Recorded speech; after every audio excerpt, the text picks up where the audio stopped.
প্রেমময় সম্পর্ক সূচনার তাত্ত্বিক ধাপসমূহ। প্রেমময় সম্পর্ক মানব জীবনের সুন্দর সম্পর্কগুলোর অন্যতম। এই সম্পর্কের কারণ, ধরন ও প্রক্রিয়া নিয়ে মানুষের আগ্রহের সূচনা অনেক আগে থেকেই। মানুষ স্বভাবতই এটা নিয়ে কৌতূহল ও আবেগী হয়ে থাকে। প্রেমময় সম্পর্কের কারণ নিয়ে গবেষকদের মাঝে নানা মত প্রচলিত আছে।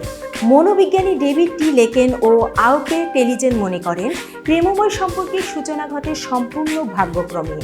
ফ্রেশার মনে করেন, ব্যক্তির প্রেমময় সম্পর্কের সূচনাতে সবচেয়ে বেশি প্রভাব ফেলে মানুষের দৈহিক, জৈব, রাসায়নিক মিথস্ক্রিয়া।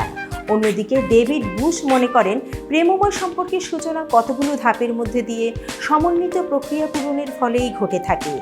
তবে এই কথা ঠিক যে কথাগুলো বিষয়, ধাপ ও কারণ আছে যেগুলো আদলে যোগাযোগ প্রক্রিয়া চলমান থাকলে তা প্রেমময় সম্পর্ক স্থাপনে প্রভাবক হিসেবে কাজ করে। এতক্ষণ বার্তা বৈঠকের সাথে থাকার জন্য ধন্যবাদ।